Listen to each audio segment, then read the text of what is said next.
British இந்தியாவில் வாழ்ந்த ஒரு முன்னணி தேசியவாத தலைவர், சிறந்த பேச்சாளர், பத்திரிகையாளர் மற்றும் கல்வியாளரான சுரேந்திரநாத் பானர்ஜி அவர்களுடைய சரித்திரத்தை இன்றைய சான்றோர் சரித்திர நிகழ்ச்சியில் நினைவு கூர்வதில் பெருமையடைகின்றோம்.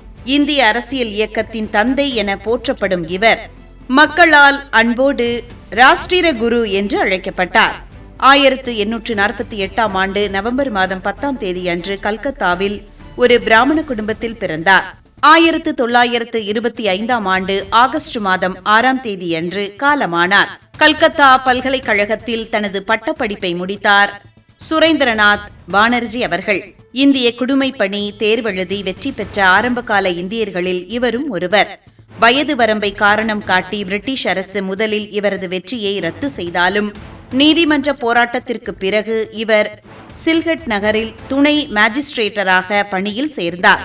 பின்னர் ஒரு சிறிய நடைமுறை பிழையை காரணம் காட்டி ஆங்கில அரசு இவரை பதவியிலிருந்து நீக்கியது. ஆங்கிலேயர்களின் பாரபட்சமான போக்கை கண்டு ஏமாற்றமடைந்த இவர் அரசியல் ரீதியாக மக்களை ஒன்றிணைக்க தீர்மானித்தார். அதன்படி 1876ஆம் ஆண்டு ஜூலை மாதம் 26ஆம் தேதி அன்று ஆனந்த மோகன் போஸ் என்பவருடன் இணைந்து இந்திய தேசிய சங்கம் என்ற அமைப்பை நிறுவினார் சுரேந்திரநாத் பானர்ஜி அவர்கள். இதுவே காங்கிரசிற்கு முந்தைய காலத்தின் மிக முக்கிய அரசியல் அமைப்பாக கருதப்படுகிறது. 1885இல் தொடங்கப்பட்ட இந்திய தேசிய காங்கிரசின் ஆரம்பகால மற்றும் மூத்த தலைவர்களில் ஒருவராக விளங்கினார் சுரேந்திரநாத் பானர்ஜி அவர்கள். இவர் 1895 மற்றும் 1902 ஆகிய ஆண்டுகளில் நடைபெற்ற காங்கிரஸ் மாநாடுகளுக்கு தலைவராகவும் தேர்ந்தெடுக்கப்பட்டார். 1905ஆம் ஆண்டு கர்சன் பிரபு வங்காளத்தை பிரித்த போது அதற்கு எதிராக நாடு தழுவிய அளவில் சுதேசி இயக்கத்தையும் போராட்டங்களையும் முன்னெடுத்த முன்னணி தலைவர்களில் இவரும் ஒருவராவார்.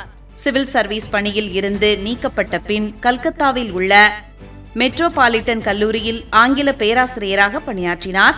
மாணவர்களிடையே தேசபக்தியை வளர்க்கும் நோக்கில் 1882இல் ரிப்பன் கல்லூரி என்ற கல்வி நிறுவனத்தை தொடங்கினார்.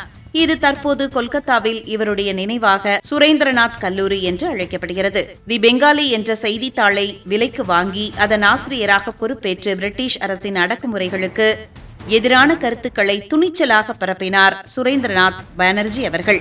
இவர் பிரிட்டிஷ் அரசாங்கத்தின் கீழ் மிதவாத மற்றும் அரசியல் சட்ட ரீதியான சீர்திருத்தங்களை ஆதரிக்கும் மிதவாத போக்கை கொண்டவர். 1919ஆம் ஆண்டு கொண்டுவரப்பட்ட மாண்டேகு செம்ஸ்போர்ட் சீர்திருத்தங்களை இவர் ஆதரித்தார். ஆனால் மகாத்மா காந்தி தலைமையிலான காங்கிரஸ் இதனை எதிர்த்ததால் காங்கிரஸில் இருந்து விலகி இந்திய தேசிய தாராளவாத கூட்டமைப்பு என்ற புதிய அமைப்பை தொடங்கினார். பிரிட்டிஷ் அரசு இவரது சேவையை பாராட்டி இவருக்கு சர் என்ற பட்டத்தை வழங்கி கௌரவித்தது. தமது வாழ்நாளில் இறுதி வரை இந்திய விடுதலைக்காகவும் மக்களாட்சி உரிமைகளுக்காகவும் பாடுபட்ட சுரேந்திரநாத் பானர்ஜி அவர்கள் 1925ஆம் ஆண்டு ஆகஸ்ட் மாதம் 6ஆம் தேதி அன்று தனது 76வது வயதில் இயற்கை எய்தினார். இவருடைய சுயசரிதை நூல் எ நேஷன் இன் மேக்கிங் என்ற பெயரில் வெளியானது. பிரிட்டிஷ் இந்தியாவில் வாழ்ந்த ஒரு முன்னணி தேசியவாத தலைவர், சிறந்த பேச்சாளர், பத்திரிகையாளர் மற்றும் கல்வியாளரான சுரேந்திரநாத் பானர்ஜி அவர்களுடைய சரித்திரத்தை இன்றைய சான்றோர் சரித்திர நிகழ்ச்சியில் அறிந்து கொண்டதில் மிக்க மகிழ்ச்சி அடைகின்றோம்.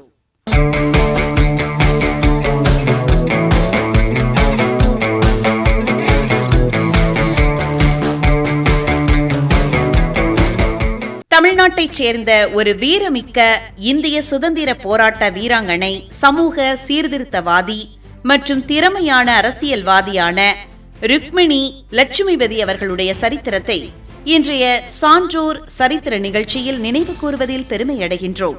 ருக்மிணி லட்சுமிபதி அவர்கள் 1892ஆம் ஆண்டு டிசம்பர் மாதம் 6ஆம் தேதி அன்று சென்னையில் ஒரு பாரம்பரியமிக்க விவசாய குடும்பத்தில் பிறந்தார். 1951ஆம் ஆண்டு ஆகஸ்ட் மாதம் 6ஆம் தேதி அன்று காலமானார் ருக்மிணி லட்சுமிபதி அவர்கள். தமிழ்நாட்டில் உப்பு சத்தியாகிரக போராட்டத்தில் ஈடுபட்டு சிறை சென்ற முதல் பெண் அரசியல் கைதி மற்றும் சென்னை மாகாணத்தின் முதல் பெண் அமைச்சர் என்ற வரலாற்று சாதனைகளுக்கு சொந்தக்காரர் இவரே ஆவார். இவரது தாத்தா ராஜா டி ராமராவ் ஒரு பெரும் நிலப்பிரபு ஆவார். அக்காலத்தில் 9 வயதிலேயே இவருக்கு பெற்றோர் பாலிய திருமணம் செய்ய முயன்ற போது அதனை துணிச்சலாக எதிர்த்து தடுத்து நிறுத்தினார் லட்சுமிபதி அவர்கள். உறவினர்களின் எதிர்ப்புகளையும் மீறி தொடர்ந்து படித்து சென்னை கிறிஸ்துவ கல்லூரியில் தனது BA பட்டத்தை பெற்றார். அக்கல்லூரியின் முதல் தொகுதி பட்டதாரி பெண்களுள் இவரும் ஒருவராவார். சென்னையின் புகழ்பெற்ற மருத்துவரான டாக்டர் ஆசந்தா லட்சுமிபதியை தனது முற்போக்கு சிந்தனையால் கலப்பு திருமணம் செய்து கொண்டார் ருக்மிணி லட்சுமிபதி அவர்கள். இவர் ஒரு சிறந்த வீணை இசைக்கலைஞரும் ஆவார்.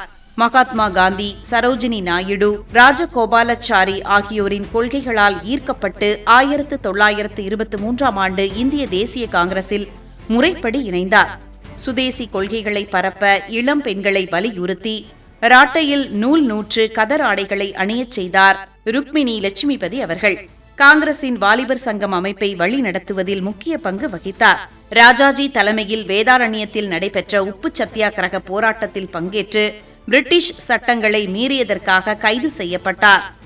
ஓராண்டு சிறை தண்டனை விதிக்கப்பட்டதன் மூலம் தமிழகத்தில் உப்பு சத்தியாகிரகத்திற்காக சிறை சென்ற முதல் பெண் என்ற வரலாற்று பெருமையை பெற்றார் ருக்மிணி லட்சுமிபதி அவர்கள்.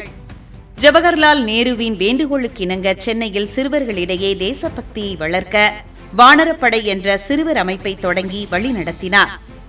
அரசியல் களத்தில் பெண்களுக்கான பல முன்னோடி பாதைகளை இவர் உருவாக்கினார். பிரான்ஸ் நாட்டின் பாரிஸ் நகரில் நடைபெற்ற சர்வதேச பெண்கள் வாக்குரிமை பேராயத்தில் இந்திய பிரதிநிதியாக கலந்து கொண்டார். 1934ஆம் ஆண்டு சென்னை மாகாண சட்டமன்ற இடைத்தேர்தலில் வெற்றி பெற்றார். 1937 பொது தேர்தலிலும் வென்று சென்னை மாகாண சட்டமன்றத்தின் துணை சபாநாயகராக தேர்ந்தெடுக்கப்பட்டார். 1946ஆம் ஆண்டு பிரகாசம் தலைமையில் அமைந்த சென்னை மாகாண அமைச்சரவையில் பொது சுகாதாரத்துறை அமைச்சராக பொறுப்பேற்றார். சென்னை மாகாண வரலாற்றில் மந்திரி சபையில் இடம்பெற்ற முதல் மற்றும் ஒரே பெண் அமைச்சர் ருக்மிணி லட்சுமிபதி அவர்கள் ஆவார்கள். அரசியல் மட்டுமின்றி சமூக மேம்பாட்டிலும் அக்கறை காட்டினார். பாரத் ஸ்ரீ மகாமண்டல் அமைப்பின் செயலாளராக இருந்து பெண் கல்விக்காக பாடுபட்டார். இந்திய பெண்கள் சங்கம் மூலம் குழந்தை திருமண எதிர்ப்பு, பெண்களுக்கு சொத்துரிமை மற்றும் வாக்குரிமை பெற்றுத்தருதல் போன்ற சமூக சீர்திருத்த பணிகளில் தீவிரமாக ஈடுபட்டார் ருக்மிணி லட்சுமிபதி அவர்கள். தமது இறுதி மூச்சு வரை நாட்டின் விடுதலைக்காகவும் பெண் உரிமைக்காகவும் உழைத்த ருக்மிணி லட்சுமிபதி அவர்கள் 1951ஆம் ஆண்டு ஆகஸ்ட் மாதம் 6ஆம் தேதியன்று தனது 58வது வயதில் காலமானார். இவரது தியாகத்தை போற்றும் வகையில் இந்திய அரசு 1997ஆம் ஆண்டு இவருக்கு மதிப்பளிக்கும் விதமாக அஞ்சல் தலை வெளியிட்டு கௌரவித்தது. தமிழ்நாடு அரசு சென்னை எழும்பூரில் உள்ள புகழ்பெற்ற மார்ஷல் சாலைக்கு ருக்மிணி லட்சுமிபதி சாலை என பெயரிட்டு இன்றும் அவரது நினைவை நிலைநிறுத்தியுள்ளது. தமிழ்நாட்டைச் சேர்ந்த ஒரு வீரமிக்க இந்திய சுதந்திர போராட்ட வீராங்கனை, சமூக சீர்திருத்தவாதி மற்றும் திறமையான அரசியல்வாதியான ருக்மிணி லட்சுமிபதி அவர்களுடைய சரித்திரத்தை இன்றைய சான்றோர் சரித்திர நிகழ்ச்சியில் அறிந்து கொண்டதில் மிக்க மகிழ்ச்சியடைகின்றோம்.